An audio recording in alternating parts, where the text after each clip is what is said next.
할렐루야. 우리 옆분들과 인사할 때 주님이 부활하셨습니다 이렇게 하면 인사하실까요? Please greet each other. He is risen. 사망 권세를 이기시고 부활하신 예수 그리스도의 은혜와 평강이 여러분 모두에게 풍성히 넘쳐나시기를 주님의 이름으로 축복합니다. 우리 교회는 매년 부활절에 예수 그리스도의 부활을 감사하며 어린아이부터 온 교회가 함께 예배를 드립니다. 그런데 1년에 한 번씩만 부활절을 지키는 것이 실은 아니지요. 예수님께서 안식 후 첫날에 부활하신 것을 기억하며 교회는 매 주일마다 예배를 지키는 것입니다. 때문에 매 주일 예수님의 부활을 축하하며 기뻐하는 부활절이라는 사실을 여러분들 잊지 마시기를 간절히 부탁을 드립니다. 또한 우리도 그렇게 부활할 것임을 믿고 어떤 어려움과 고난 속에서도 심지어 사망의 위협 속에서도 기뻐할 수 있어야 되는 것이지요. 우리 모두가 그런 믿음을 소유하시기를 주님의 이름으로 축복합니다. 하지만 부활을 이해하는 것이 그리 쉽지 않습니다. 왜냐하면 예수님 외에는 부활한 사람이 없기 때문입니다. 성경은 예수님께서 부활의 첫 열매가 되셨다라고 증거하고 있습니다. 그렇다면 예수님께서 죽은 자들을 살리신 사건의 기적들을 볼 때에 그것은 부활은 아니었다라는 말이죠. 예수님께서 다시 살리신 사람들은 분명히 죽었다가 다시 살아난 사람들입니다.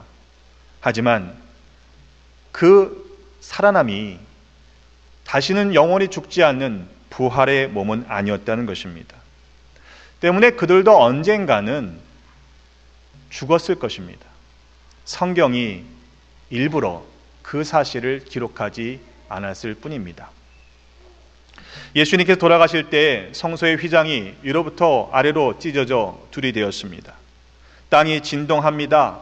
바위가 터지고 무덤들이 열리며 자던 성도들의 몸이 많이 일어나되 예수의 부활 후에 그들이 무덤에서 나와서 거룩한 성에 들어가 많은 사람에게 보였다라고 마태복음 27장 50절 하반절에서 53절은 기록합니다. 그들은 분명히 죽었기 때문에 무덤에 장사되었던 사람들입니다. 그런데 그들이 살아난 것이죠. 그 사람들을 본 성 안의 사람들은 얼마나 놀랐겠습니까? 하지만 그들도, 다시 살아난 그들도 언젠가는 죽었을 것이라는 말입니다. 나사로의 이야기가 대표적이지요. 나사로가 살아난 이후의 일들을 성경은 이렇게 기록합니다. 요한복음 12장 9절로 11절에 보면 유대인의 큰 무리가 예수님께로 몰려오는데 예수님만 보기 위함이 아니었습니다. 죽은 자 가운데 살리신 나사로를 보기 위해서 또한 몰려들었습니다. 그것을 보고 대제사장들이 나사로까지 죽이려고 모의했죠. 왜냐하면 나사로 때문에 많은 사람들이, 유대인들이 예수님을 믿었기 때문입니다. 나사로의 경우에는 죽은 지 나흘이나 되어서 냄새가 날 정도로 심히 부패했던 상태였습니다. 그랬던 나사로가 살아났으니 많은 사람들이 예수님을 믿게 된 것도 너무 당연한 일입니다. 이처럼 죽은 자가 다시 살아나는 것은 정말 놀라운 일이죠. 하지만 그 나사로도 언젠가는 죽었을 것입니다. 때문에 이 부활은 죽었던 사람이 다시 살아나는 정도의 기적이 아닙니다. 오죽하면 부활하신 주님을 만난 제자들의 반응이 성경 속에서는 그리 신통치 않았기 때문이죠. 오히려 제자들은 예수님의 부활을 처음에는 믿지 못했다라고 기록하고 있습니다. 예수님을 무려 3년 동안이나 직접 따라다녔던 제자들입니다. 죽은 자를 살리시는 놀라운 기적을 자신들의 눈으로 목격했던 사람들입니다. 그럼에도 예수님의 부활을 처음부터 믿기는 어려웠습니다. 왜냐하면 제자들이 그들의 눈으로 본 것은 십자가에서 처참히 돌아가신 예수님의 모습이었기 때문입니다. 그렇게 잔인하게 죽임을 당한 예수님은 도무지 어떤 방법으로도 다시 살릴 수 없을 것이라 여겼던 것이죠. 그런데 갑자기 예수님께서 자신의 눈앞에 떡하니 나타나셨으니 놀라고 두려워하는 것은 너무도 당연한 반응이었습니다. 누가복음 24장 36절로 43절의 말씀에 보면 예수께서 친히 그들 가운데 서셔서 이르십니다. 너에게 평강이 있을지어다. 그런데 그 상황에서 제자들이 놀라고 무서워했습니다. 왜냐하면 그들이 보는 그분이 영이라고 생각했기 때문입니다.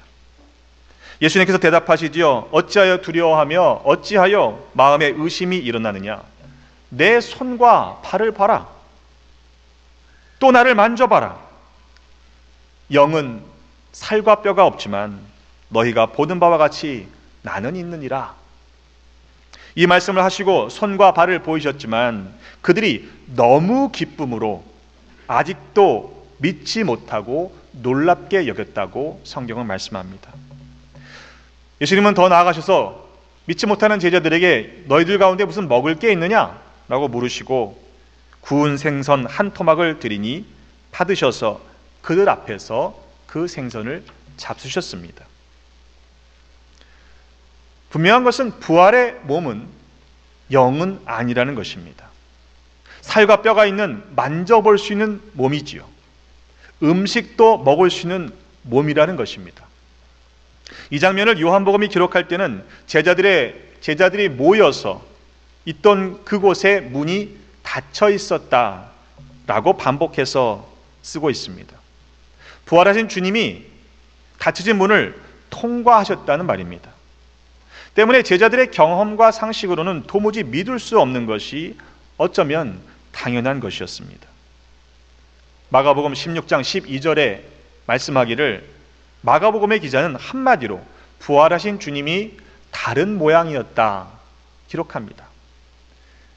그 후에 그들 중 두 사람이 걸어서 시골로 갈 때 예수께서 다른 모양으로 그들에게 나타나셨다라고 적고 있습니다. 육신의 모습으로 다시 부활하신 것은 아니라는 것입니다. 육신의 모습으로 샀던 그대로 부활하셨다면 제자들은 한눈에 그분이 주님이심을 알아봤을 것이기 때문입니다. 제자들도 처음에는 쉽게 믿지 못했는데 또 다른 모양으로 나타나신 주님, 부활의 주님을 도무지 설명할 수 있는 방법이 없는데 우리가 어찌 부활을 정확하게 이해할 수 있겠습니까? 하지만 우리가 모여 이렇게 예배하는 것은 예수님께서 부활하셨다는 사실을 믿기 때문이죠. 또한 우리도 그 부활에 참여하게 될 것이라는 사실을 믿기 때문에 예배하는 줄로 믿습니다.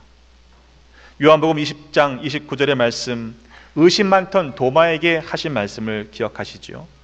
너는 나를 본고로 믿느냐? 보지 못하고 믿는 자들은 복되도다. 그 말씀처럼 우리 모두가 복된 자임을 감사하시는 여러분이 되시기를 주님의 이름으로 축복합니다. 오늘 본문으로 돌아가 보면 그 복을 알지도 못하고 믿지도 않는 사람들이 등장합니다.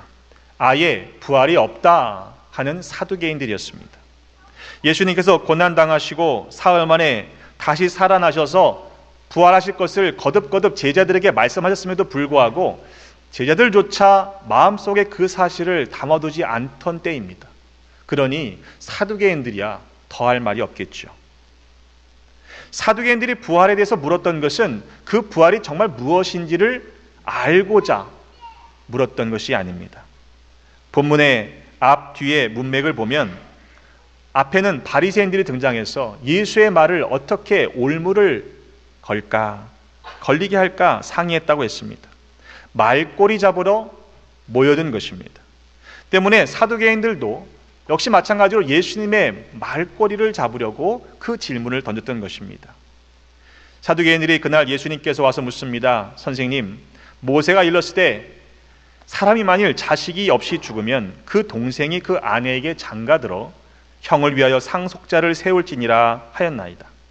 우리 중에 7 형제가 있었는데 마지가 장가들었다가 죽어 상속자가 없으므로 그 아내를 그 동생에게 물려주고 그 둘째와 셋째, 7째까지 그렇게 하다가 최후에 그 여자도 죽었습니다. 그런즉 그들이 다 그를 취했는데 부활하면 7 중에 누구의 아내가 되겠습니까? 진짜로 그런 상황이 있지는 않았을 겁니다. 예수님의 말을 책 잡아서 올무에 걸리게 할까, 그렇게 극단적인 질문을 던졌던 것일 겁니다. 그들은 부활을 믿지 않았기 때문입니다. 그때 예수님이 대답하시죠. 너희가 성경도 하나님의 능력도 알지 못함으로 오해하였다. 부활 때는 장가도 아닌 가고 시집도 아니 간다. 하늘에 있는 천사들과 같다라고 29절 30절에 말씀하고 있습니다. 하늘에 있는 천사들과 같다라는 것이 단서입니다. 부활의 몸은 죽었다가 원래 그대로 다시 살아나는 것이 아닙니다. 하늘의 천사들과 같아지는 것이라고 주님이 말씀하셨습니다. 하지만 영은 아니지요. 살과 뼈가 있는 육신을 가지고 부활하는 것입니다. 그런데 그 몸은 닫힌 문을 통과하면서 또 만져질 수 있고 음식도 먹을 수 있는 몸입니다. 우리의 상식으로는 도무지 설명할 수 없습니다. 이것이 어떻게 가능합니까? 우리들은 불가능하지만 하나님의 능력을 알면 가능합니다. 그들은 하나님의 능력을 알지 못했기 때문에 오해했던 것이죠. 아니, 믿지 않기로 작정했던 것입니다. 형제의 상속자를 세우는 율법의 원래 뜻을 알지 못했기 때문에 성경을 오해했던 것이지요. 사두개인들은 부활만 없다고 했던 것이 아닙니다. 사도행전 23장 6절로 8절의 말씀에 보면 사도 바울이 사두개인들과 바리새인들이 연합작전으로 고소해서 신문을 받을 때에 이렇게 대답합니다. 바울은 자신이 바리새인이요 또 바리새인의 아들이라 죽은 자의 소망 곧 부활로 말미암아 내가 신문을 받는다라고 이렇게 대답하니까 사두개인들과 바리새인들이 서로 다툼이 나서 무리가 나눠집니다. 그때 성경은 이렇게 기록합니다. 사두개인은 부활도 없고 천사도 없고 영도 없다 하나 바리새인은 다 있다 함이라. 도대체 사두개인들이 누구입니까? 그들은 부활이 없다고 한 것뿐만 아니라 천사도 없다, 영도 없다라고 하는데 성경에 왜 그렇게 자주 등장하고 있습니까? 사두개인들은요, 로마의 권력을 등에 업고 부귀영화를 누렸던 제사장 계급이었습니다. 한마디로 종교 귀족이었습니다. 최고의 자치의회였던 산헤드린의 대부분이 사두개인들이었다는 것은 그들이 얼마나 권력을 탐했는지를 말해줍니다. 자신들의 정치적인 기득권을 얻기 위해서 로마의 친화적인 입장을 취했습니다. 때문에 일반 백성들에게는 그다지 영향력을 끼치지 못했습니다. 로마의 통치 아래였지만 그들은 부자였고 권력을 쥐고 있던 사람들입니다. 때문에 그들에게는 부활과 천사가 필요 없었습니다. 자신들이 지금 누리고 있는 이 현세가 편하고 좋은데 메시아, 영, 부활, 천사, 그런 존재는 오히려 그들에게 거추장스러운 것이었기 때문입니다. 이 세상이 너무도 좋은 나머지 영적 세계를 거부했던 것입니다. 제사장들이 말입니다. 하지만 여러분, 그들이 없다고 하면 과연 없는 것입니까? 우리는 과연 어떠합니까? 지금 누리는 것이 너무도 행복하고 좋으니 부활도 필요 없고 천국도 관심이 없고 한평생 잘 먹고 잘 살다가 그냥 그렇게 죽으면 끝나는 것입니까? 예수님께서 부활하셨습니다. 믿으십니까? 우리도 부활할 것입니다. 믿으십니까? 문제는 요한복음 5장 29절의 말씀을 보면 선한 일을 행한 자는 생명의 부활로 악한 일을 행한 자는 심판의 부활로 나오게 된다는 것입니다. 우리가 부활을 믿거나 믿지 않거나 상관없이 말씀에 의하면 말씀대로 우리는 부활하게 된다는 것입니다. 그런데 생명의 부활로 나오느냐 아니면 심판의 부활로 나오느냐 보다 더 심각한 것은 그렇게 부활의 몸으로 나온 상태가 그 몸으로 영원히 죽지 않게 된다는 것이죠. 바라기는 우리 모두가 생명의 부활로 나와 영생을 누리시기를 주님의 이름으로 축복합니다. 주님은 사두개인들에게 말씀하셨습니다. 죽은 자의 부활을 논할진대 하나님이 너에게 말씀하신 바 나는 아브라함의 하나님이요 이삭의 하나님이요 야곱의 하나님이로라 하신 것을 읽어보지 못하였느냐.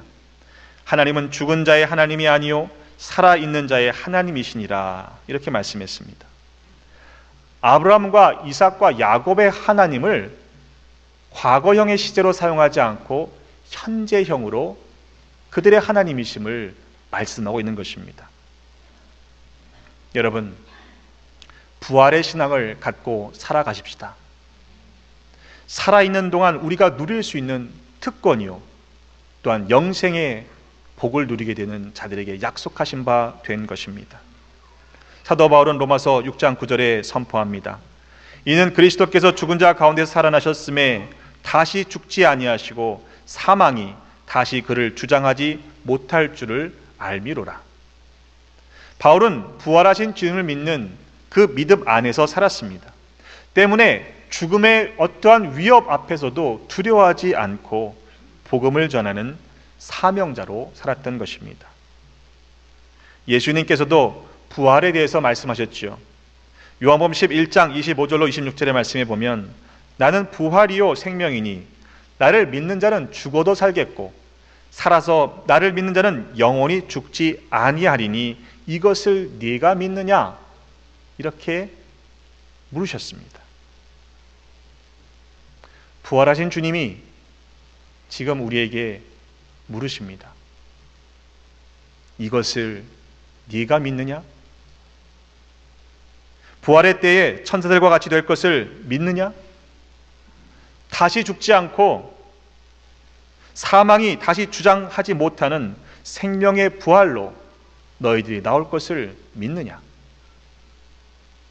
만일 우리 가운데 아직 그 믿음이 없는 분들이 있다면 그 믿음을 소유하시기를 주님의 이름으로 축복합니다. 우리가 누리는 현실의 풍요 때문에 부활에 대해서 무관심했던 분들이 있다면 말씀 앞으로 한 걸음 가까이 나아오시기를 주님의 이름으로 축복합니다. 우리의 경험과 우리의 상식으로는 그 부활을 이해하거나 설명할 수 없는 신비입니다. 그러나 우리 모두는 그 신비를 분명히 경험하게 될 것입니다. 매년 돌아오는 부활절로 오늘 하루를 보내지 마십시오.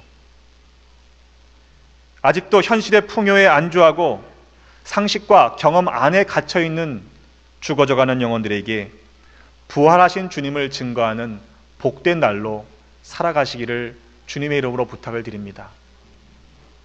이번 부활절이야말로 우리 모두에게 참 부활의 믿음을 경험하는 복된 부활절이 되어야 할 것입니다. 또한 천국 소망을 갖고 살아가는 우리가 주 안에서 자는 자들과 다시 만나게 될 그 날을 기대하며 기쁨으로 살아가는 우리의 남은 생이 되시기를 주님의 이름으로 축복합니다.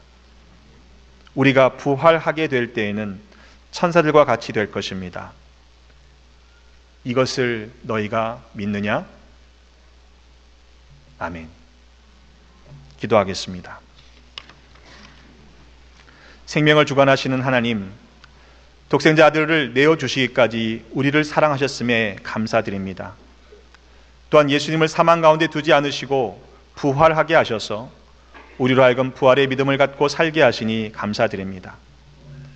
그러나 때로 우리의 모습이 현실에 안주하거나 경험과 상식 안에 갇혀 있을 때가 있음을 회개합니다.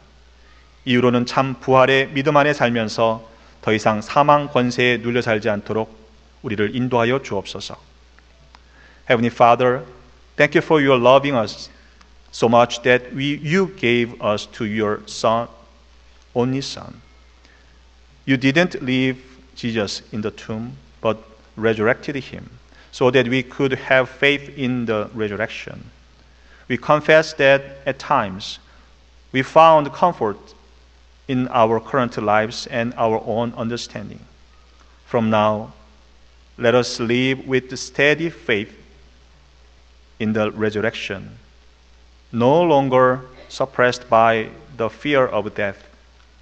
We pray in the name of Jesus, who was the resurrection's first fruits. Amen.